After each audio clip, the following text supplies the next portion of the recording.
Assalamualaikum warahmatullahi wabarakatuh. Perkenalkan, nama saya Mugi Dario Prasojo, NPM 0531200021. Saya di sini akan menjelaskan tentang makalah saya yang berjudul Penggunaan Aspal. Ya, di daftar isi ini, yang pertama ada kata pengantar, kedua daftar isi, bab 1 pendahuluan, 1.1 latar belakang, 1.2 tujuan penulisan, 1.3 rumusan masalah, lalu ada bab 2 yaitu landasan teori, 2.1 sejarah aspal, 2.2 pengertian aspal, 2.3 sumber aspal, dan 2.4 macam-macam aspal. Bab 3 di sini tentang pembahasan.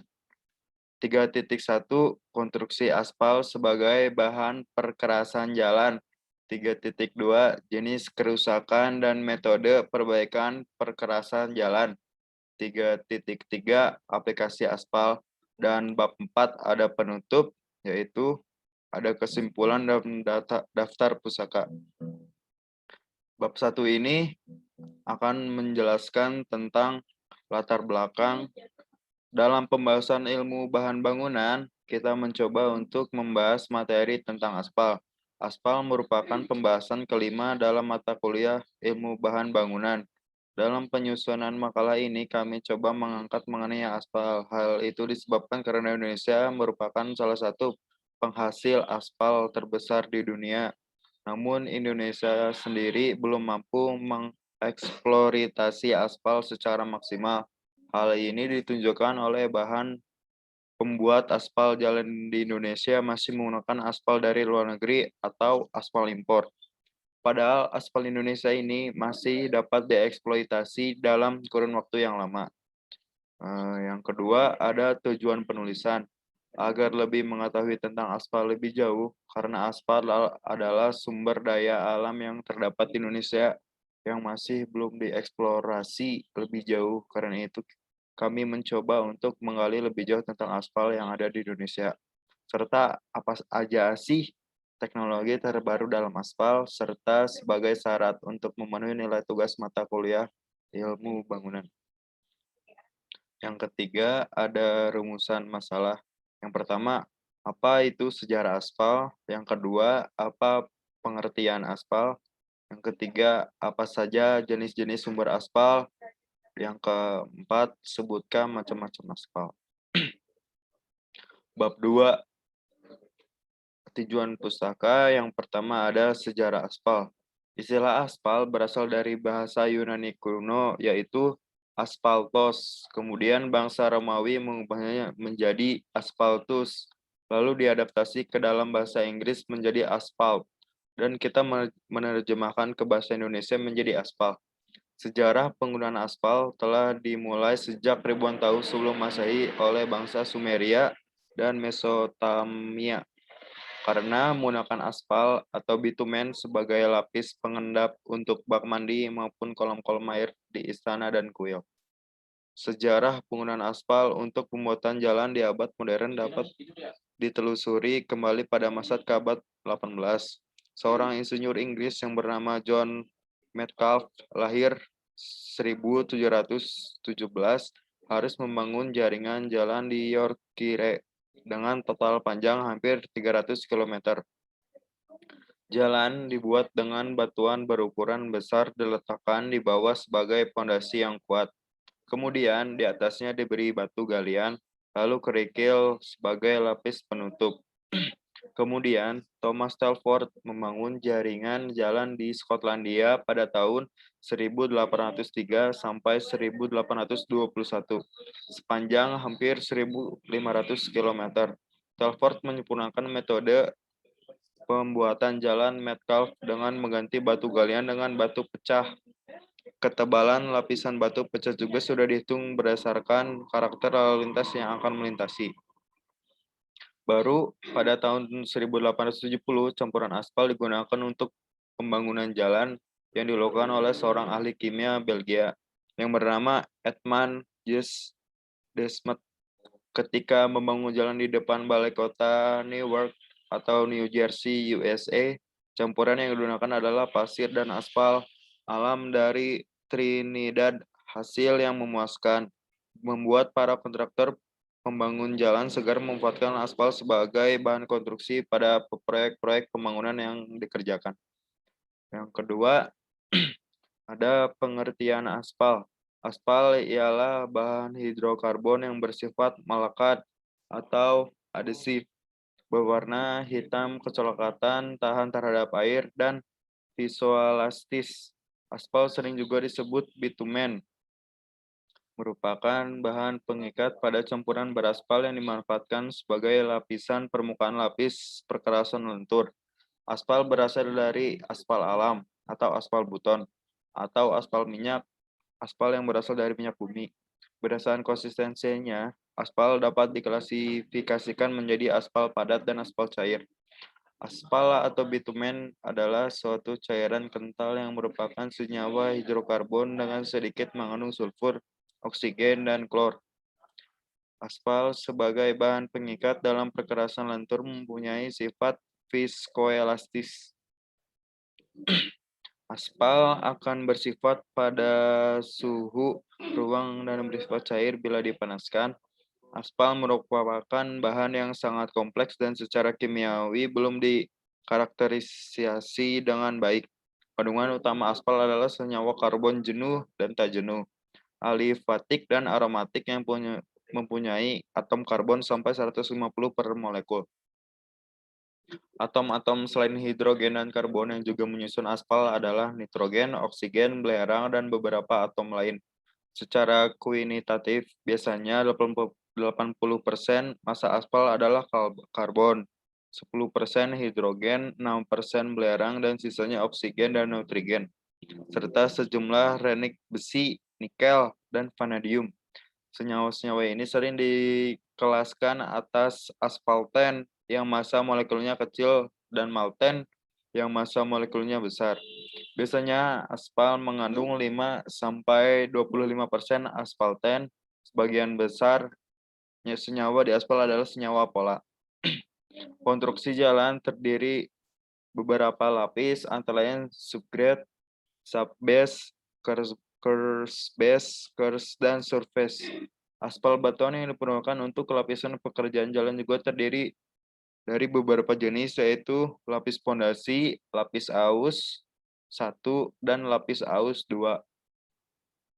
Untuk mendapatkan aspal yang baik dalam proses perencanaan campuran, harus memperhatikan karakteristik campuran aspal yang meliputi stabilitas. Stabilitas aspal dimaksudkan agar perkerasan mampu menanggung beban lalu lintas tanpa mengalami perubahan bentuk.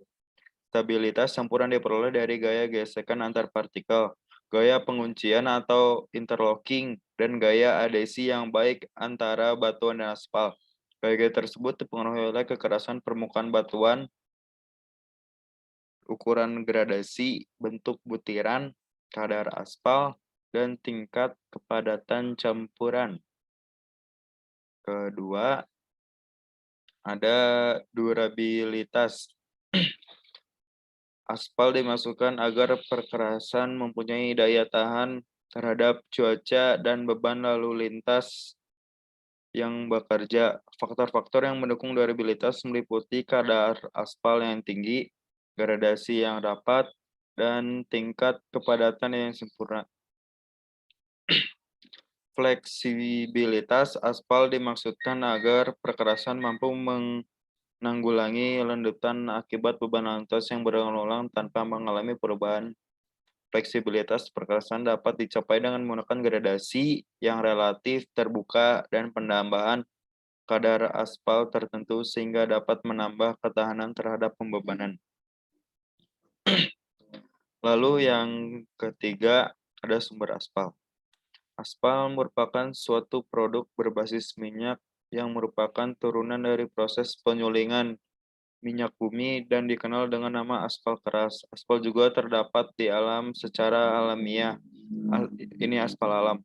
Aspal ini dibuat dengan menambahkan bahan tambah ke dalam aspal yang bertujuan untuk memperbaiki atau memodifikasi sifat rheologinya sehingga menghasilkan jenis aspal baru yang disebut aspal modifikasi. Sumber aspal ini yang pertama ada aspal hasil destilisasi. Minyak mentah disuling dengan cara destilasi, yaitu proses di mana berbagai fraksi dipisahkan dari minyak mentah tersebut. Proses destilasi disertai oleh kenaikan temperatur pemanasan minyak mentah tersebut. Lalu yang kedua ada aspal keras. Pada proses destilasi fraksi ringan yang terkandung dalam minyak bumi dipisahkan dengan destilasi sederhana sehingga menyisakan suatu residu yang dikenal dengan nama aspal keras. Yang B ada aspal cair. Aspal cair dihasilkan dengan melarutkan aspal keras dengan bahan pelarut berbasis minyak. Aspal ini juga dapat dihasilkan secara dari proses destilasi, di mana proses ini fraksi minyak ringan terkandung dalam minyak mentah tidak seluruhnya dikeluarkan.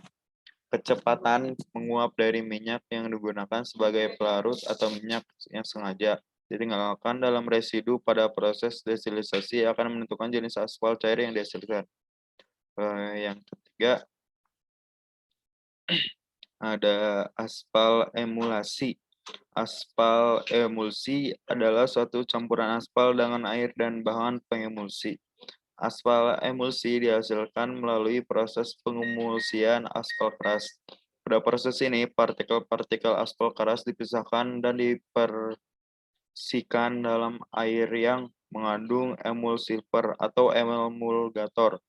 Partikel aspal yang terdispersi ini berukuran sangat kecil, bahkan sebagian besar berukuran sangat kecil dan berukuran koloid. Jenis emulsifer yang digunakan sangat mempengaruhi jenis dan kecepatan pengikatan aspal emulsi yang dihasilkan.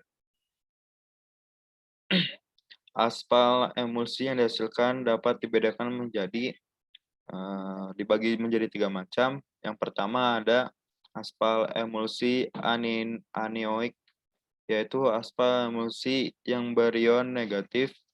Lalu yang kedua aspal emulsi kationik, yaitu aspal emulsi yang berion positif. Dan yang ketiga aspal emulsi non-ionik, yaitu aspal emulsi yang tidak berion atau netral.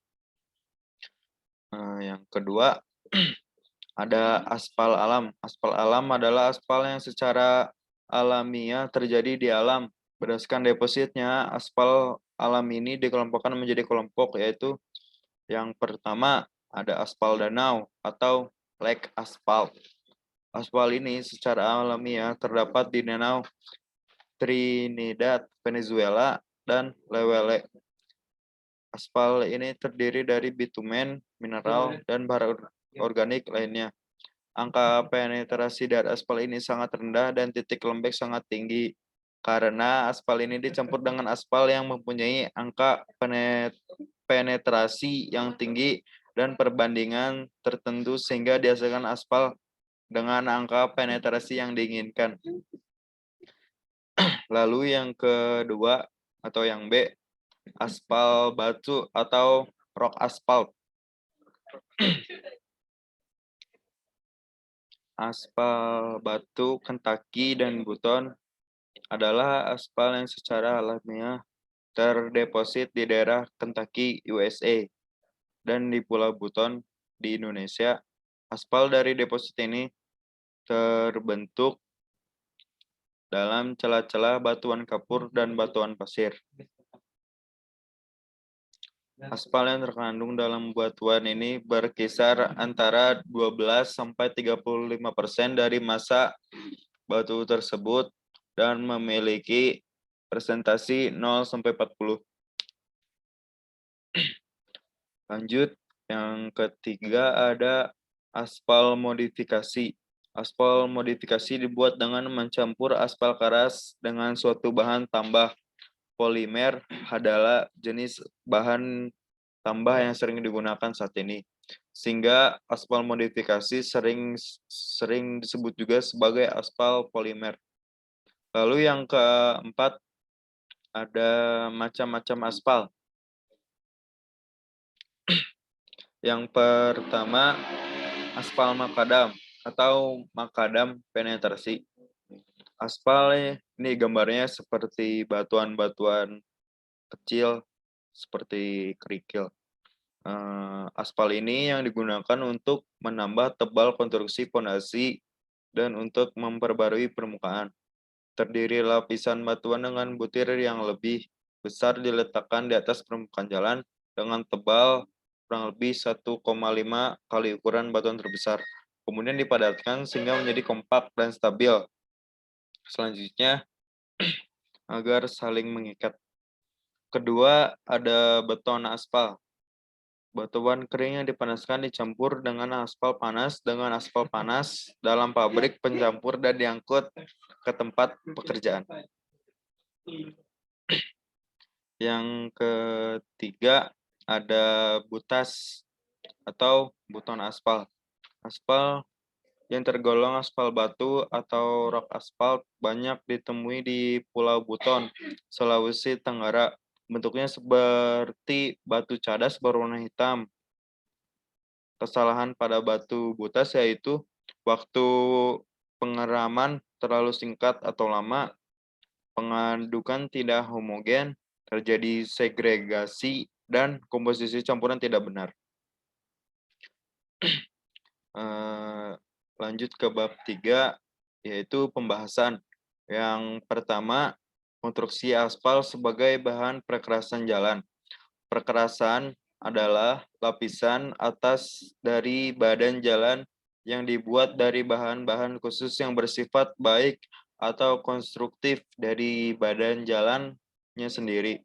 Berdasarkan bahan pengikat yang menyusunnya, konstruksi perkerasan jalan dibedakan atas beberapa jenis antara lain: 1. Struktur konstruksi perkerasan. Pada umumnya, konstruksi perkerasan jalan terdiri dari beberapa jenis lapisan perkerasan yang tersusun dari bawah ke atas sebagai berikut. Yang pertama, lapisan tanah dasar atau subgrade. Yang kedua, lapisan pondasi bawah, subbase course. Yang ketiga, lapisan pondasi atas atau base course. Dan yang terakhir, lapisan permukaan atau penutup, surface course. Yang kedua, ada jenis konstruksi perkerasan jalan. Terdapat beberapa jenis atau tipe perkerasan terdiri dari: yang pertama, flexible pavement atau perkerasan lentur atau aspal. Yang kedua, ada rigid pavement atau perkerasan kaku beton. Konstruksi perkerasan lentur, flexible pavement, yaitu perkerasan yang menggunakan aspal sebagai bahan pengikatnya. Lapisan-lapisan perkerasan bersifat memikul dan menyebarkan beban lalu lintas ke tanah dasar. Kita dapat lihat di sini seperti di gambar, lapisan pertama yang tadi saya sebutkan yaitu lapisan permukaan. Ini yang paling atas, yang gambar garis miring, yaitu lapisan permukaan surface course. Lalu yang kedua, ini yang seperti batu-batuan kecil dan tanah, atau yang disebut juga lapisan pondasi atas, base course. Yang ketiga, lapisan pondasi bawah, subsurface course. Dan yang terakhir, lapisan tanah dasar, subgrade. Yang ke B, konstruksi perkerasan kaku rigid pavement, yaitu perkerasan yang menggunakan semen, Portland semen sebagai bahan pengikatnya. Pelat beton dengan atau tanpa tulangan diletakkan di atas tanah dasar dengan atau tanpa lapis pondasi bawah. Ini gambar yang konstruksi perkerasan kaku atau rigid pavement.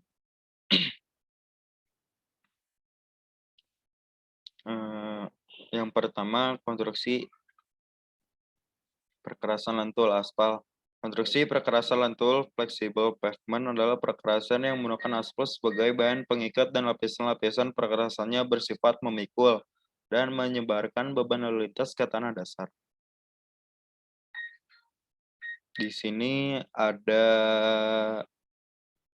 aspal akan mengeras dan mengikat agregat pada tempatnya. Sifatnya termoplastis. Yang pertama, lapisan permukaan surface course.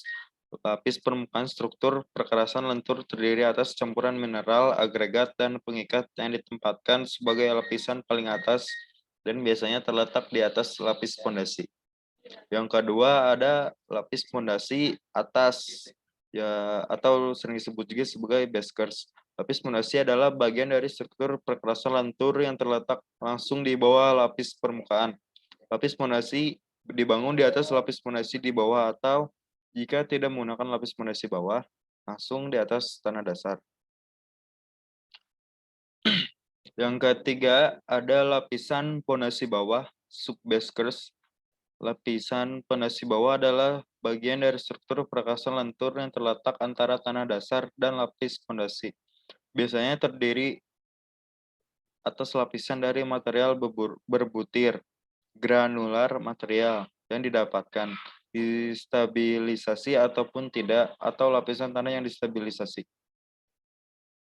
Lapisan tanah dasar, kekuatan dan keawetan konstruksi perkerasan jalan sangat tergantung pada sifat-sifat dan daya dukung tanah dasar. Dalam pedoman ini, diperkenalkan modulus resilient sebagai parameter tanah dasar yang digunakan dalam perencanaan modulus resilient atau MR. Yang kedua, konstruksi perkerasan kaku beton. Perkerasan jalan beton semen atau secara umum disebut perkerasan kaku terdiri atas plat atau slab beton semen sebagai lapis fondasi dan lapis fondasi bawah di atas tanah dasar. Yang berikutnya perkerasan beton yang kaku dan memiliki modulus elastisitas yang tinggi akan mendistribusikan beban ke bidang tanah dasar yang cukup luas sehingga bagian terbesar dari kapasitas struktur perkerasan diperoleh dari plat beton sendiri. Hal ini berbeda dengan perkerasan lentur, di mana kekuatan perkerasan diperoleh dari tebal lapis fondasi bawah, lapis fondasi, dan lapis permukaan. Kelebihan jalan beton yang pertama itu dapat menahan beban kendaraan yang berat, lalu tahan terhadap genangan air dan banjir, biaya perawatan lebih murah dibanding jalan aspal, dapat digunakan pada struktur tanah lemah tanpa perbaikan struktur tanahnya terlebih dahulu, dan pengadaan material lebih mudah didapat. Kekurangan dari jalan beton yaitu kualitas jalan beton sangat bergantung pada proses pelaksanaan, misalnya pengeringan yang terlalu cepat dan dapat menimbulkan karakter jalan. Untuk mengatasi hal ini dapat menambahkan zat kimia pada campuran beton atau dengan menutup beton pasca pengecoran kain basah untuk memperlambat proses pengeringan. Jenis kerusakan dan metode perbaikan perkerasan jalan. Kerusakan pada struktur perkerasan jalan dapat terjadi dengan kondisi berbeda-beda sesuai dengan ketika kerusakannya. Di sini ada beberapa macam jenis kerusakan dan metode perbaikan jalan. Yang pertama itu ada lapis permukaan berdasarkan bentuk retak.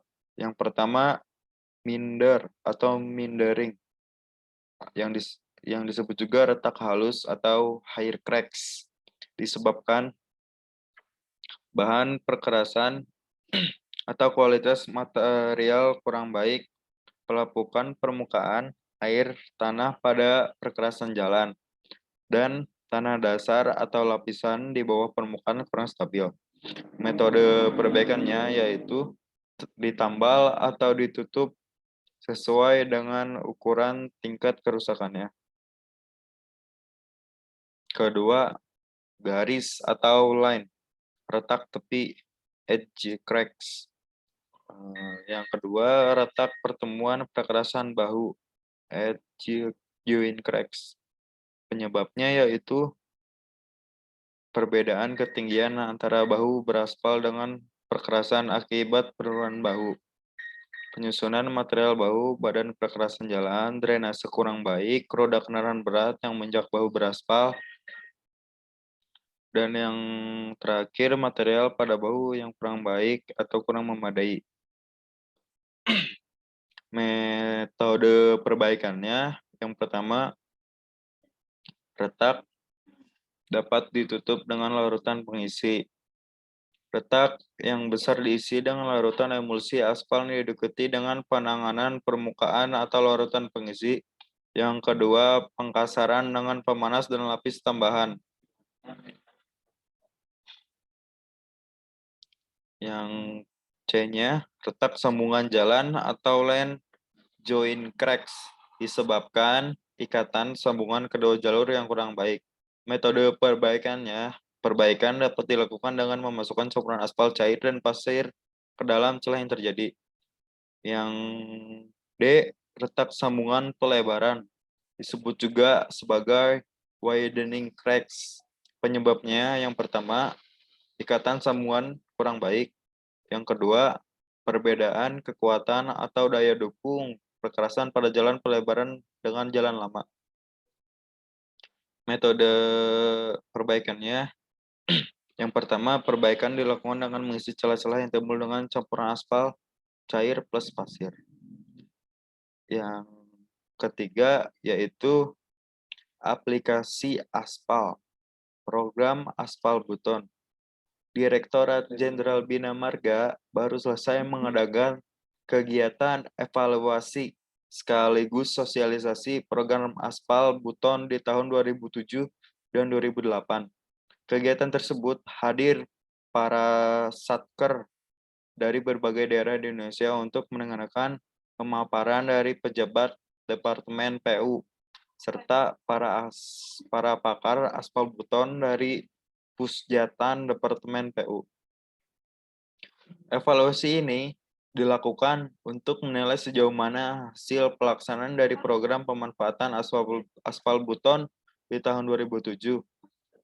Ini termasuk berbagai masalah yang dihadapi baik oleh produsen, satker, maupun para kontraktor pemenang tender.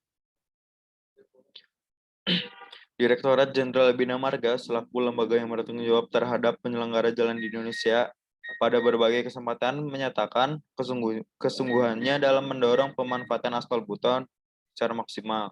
Hal itu tentunya harus didukung para produsen aspal buton yang memiliki peran dan tanggung jawab untuk menghasilkan produk-produk aspal buton sesuai dengan persyaratan yang ditetapkan. Lalu bab 4 yaitu penutup. Kesimpulan dari makalah penggunaan aspal ini yaitu aspal adalah material termoplastis yang mencair apabila dipanaskan dan akan memungku atau mengental apabila didinginkan. Oksi bersama dengan agregat aspal merupakan material pembentuk campuran pekerjaan jalan. Aspal terbuat dari minyak mentah melalui proses penyulingan atau dapat ditemukan dalam kandungan alam sebagai bagian dari komponen alam yang tidak ditemukan bersama material lain. Di sini pun ada proses perencanaan campuran harus memperhatikan karakteristik campuran aspal yang meliputi stabilitas, durabilitas, dan fleksibilitas. Selanjutnya ada sumber-sumber aspal. Yang pertama ada aspal hasil destilisasi. Nah, aspal destilisasi ini dibagi menjadi 3 aspal, yaitu aspal keras, aspal cair, aspal emulsi. Yang kedua ada aspal alam. Aspal alam dibagi menjadi 2 bagian. Yang pertama ada aspal danau atau lake aspal. Yang kedua aspal batu atau rock asphalt. Yang ketiga ada aspal modifikasi. Aspal modifikasi ini dibagi menjadi dua bagian. Yang pertama ada aspal polimer elastomer atau aspal polimer plastomer. Sifat-sifat kimia aspal. Aspalten, malten, resin, aromatik, starut. Sifat-sifat fisik aspal. Yang pertama ada durabilitas, adesi, dan kohesi. Yang ketiga, kepekaan aspal terhadap temperatur pelemahan jalan beraspal. Umurnya pendek dan air dapat meresap dari permukaan karena tidak ada lapisan penutupnya, mengakibatkan stabilitas jalan cepat berkurang dan biaya yang tinggi. Sekiranya sudah saya sampaikan makalah mengenai penggunaan aspal. Jika perlu ditanyakan bisa menghubungi saya. Kurang lebihnya mohon maaf. Wassalamualaikum warahmatullahi wabarakatuh.